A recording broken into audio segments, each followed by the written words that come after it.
Hi, I'm Gwyn. I'm a first-year student at Williams College, and today I'm going to be reading you my supplement essay for my application to Williams. So the essay is important. It's going to be important to liberal arts colleges or any college, but they need to see that you can write and they need to see something new about you. So I do not have any insider knowledge. Anything I'm telling you here is just what I've read/gathered from other knowledge sources, and I'm sorry I can't be more helpful, but I really can't give you answers on admissions related stuff because unless it's a fact that Williams College has published, like the acceptance rate or the average ACT score, I just don't know the answer. I don't know whether my essay was an asset or a liability, but I know you guys really just want some examples, and there's not a whole lot out there for Williams and other liberal arts colleges, and so I'm just trying to put out this as a resource. Just remember, please, I'm not an expert on this. I don't know how I got into Williams. All I know is that this is what I submitted and they said yes. So Williams has changed their essay requirements this year, which means that this won't be as helpful as it could have been. So the biggest change, I would say, is that you are now able to submit a 3 to 5 page academic paper on whatever subject you like, humanities or social sciences preferably, that you've already written. And so that is an option with the Amherst essay, and I took that option at Amherst and I still got in. So definitely keep that in mind. That ended up being very helpful to me because I was really running out of time, so I applied to too many colleges and I had a lot of essays to write. So I was very glad that was an option. And so Williams is also, that's an option, but they're also allowing you to write one of 3 other essays. For one, so the prompts have a 300 word limit, which is super short. So being concise, getting to the point, but also showing some personality in those 300 words is so important. So the first prompt is about your entry, but it is not identical to what it used to be. It used to be about like, what perspective would you add to the conversation? But now it is, imagine having a late night conversation with your entry mates about a community that you value, describe that community and why it's important to you. So similar, still about identity, but different. I will say the entry is, Williams loves to talk about their entry system. Basically it's 30 to 35 or 40 first years that you live with, and you live in a building with entirely other first years. And every entry has 3 or 4 JAs, which are junior advisors, which are non-disciplinary, like an RA would be. They're just there to help guide you through your Williams experience.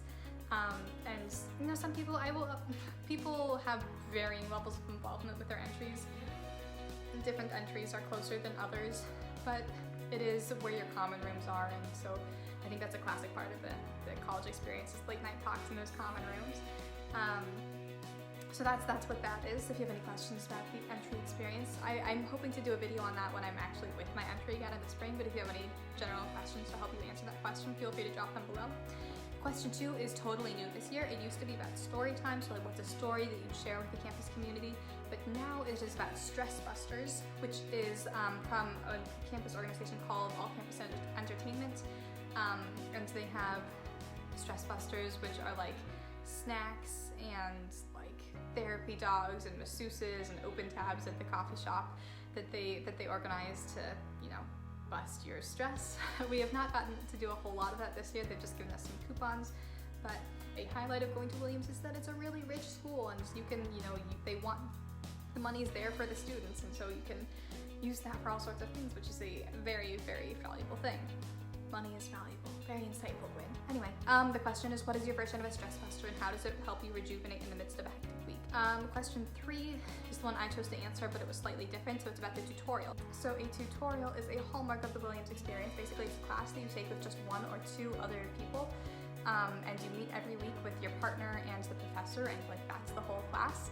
And if it's like humanities, social sciences, etc., you will like do a reading, and then person A will write a 5 to 7-ish page paper on it, and then person B will write a like 2-page response to that paper, and that's all within the span of a week. So you do the readings, person A writes a paper, person B writes the response, so it happens very quickly. It's a lot of work, and then you come to your meeting for the week and you just discuss them for like the entire hour-long session, and so you get really like intense feedback from your peers and your professor, and you get this like really, really intimate discussion. It's really cool. It's stressful, but it's really not that bad, I don't think, and it really made me so much better of a writer.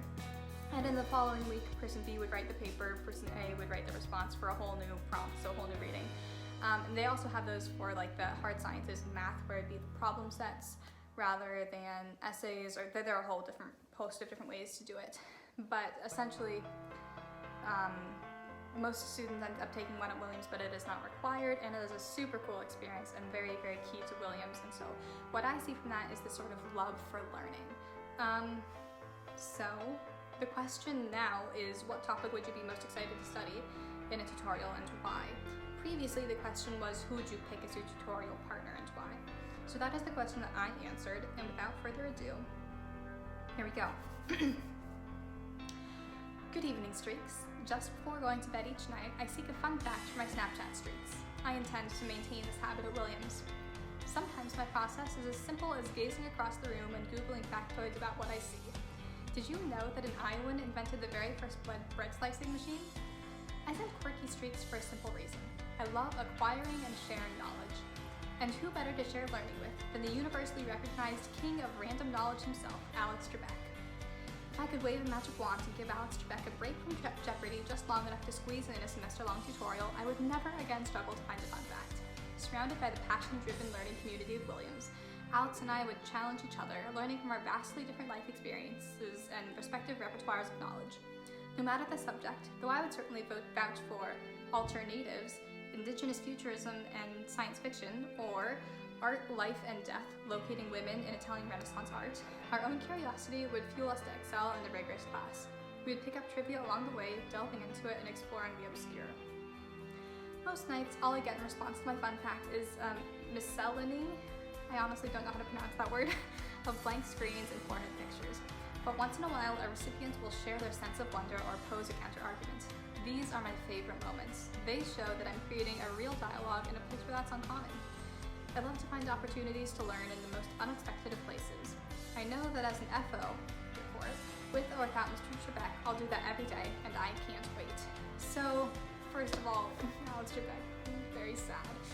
Number two, I called the school mascot the FOs.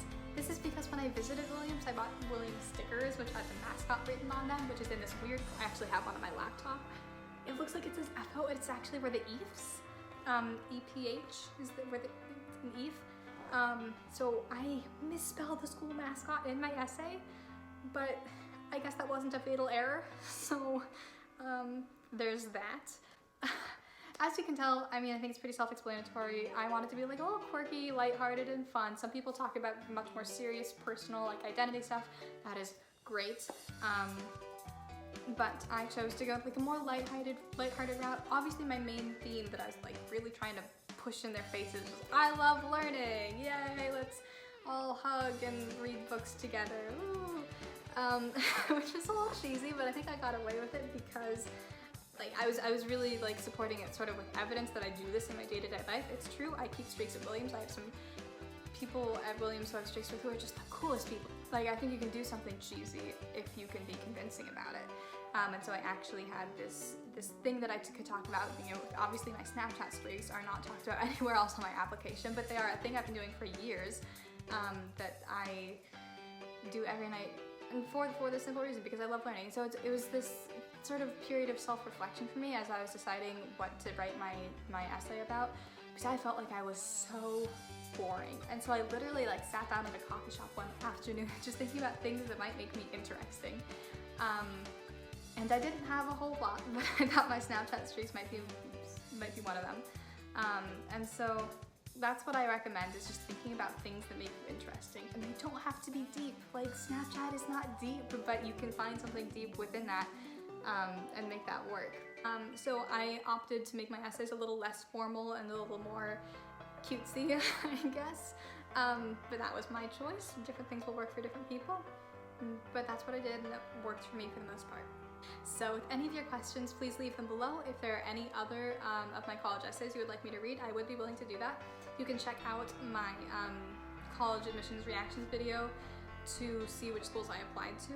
And I am not an expert, I can't reiterate this enough, so I am going to be more helpful telling you about life at Williams than how to get into Williams, because I don't know. At the end of the day, I don't know how I got into Williams. All I know is that I'm here and I love it, and so I wish all of you the best of luck.